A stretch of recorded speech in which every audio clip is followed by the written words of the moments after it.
నీ కళ్ళ ముందు ఇంత వ్యవస్థ జరిగి ఇద్దరు మనుషులు శవాల్లా పడిపోయి ఉంటే మీరు ఎట్లా వెళ్ళిపోతారు?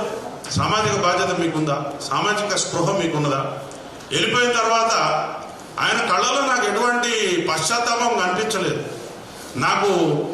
నేను సక్సెస్ మీట్లు పెట్టుకోలేను, ఈ 15 రోజుల నుంచి సక్సెస్ మీట్లు జరగట్లేదు అనే బాధ ఒకటి కనపడుతున్నది, నేను పోలేకపోతున్నా అనుకుంటున్నాడు తప్ప వారు చాలా సక్సెస్ మీట్లు అటెండ్ అయ్యారు.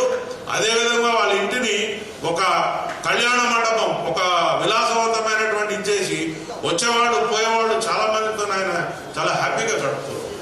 మరి సమాజం, ఈ చట్టం, ఈ రాజ్యం ఏం చెప్తుందండి?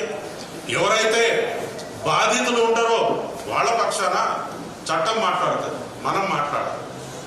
నువ్వు బాధితుడువా? ఏ విధంగా బాధితుడివి? పైసలు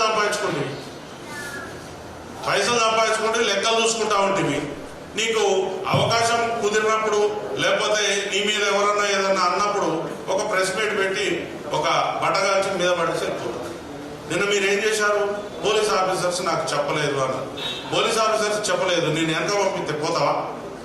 అది రాత్రి పూట కాబట్టి అక్కడ జరిగిన సంఘటనకు ఎవరైతే సినిమాలకు వచ్చినో వాళ్ళు మాత్రమే అక్కడ చూడగలిగారు. కానీ అదే ఒక డే టైం అయితే అక్కడ ఎంత రచ్చ అయి ఉండేది, అక్కడ లా అండ్ ఆర్డర్ని అదుపు చేసే పరిస్థితి ఉండేదా? మీరే చెప్పాలి.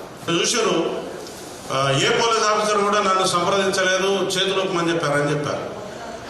ఆయన కాన్వాయ్ దగ్గర ఎవరైనా పోలీస్ ఆఫీసర్ మీకు కనిపించినారా? ఎంతో దూరంగా ఉన్నారు, 2 మీటర్లు 3 మీటర్లు దూరం ఉన్నారు. ఆ వెహికల్ దగ్గర ఎవరైనా కనిపించారా? చాలా మీడియాలో చాలా క్లిప్స్ వచ్చినాయి. ఆయన అక్కడ ఏం జరిగిందో అనే విషయాన్ని పక్కకు పెడితే ఆయన ఒక బాధ్యత గల పౌరుడిగా ప్రవర్తించలేదు అనే విషయాన్ని చెప్పగలుగుతారు.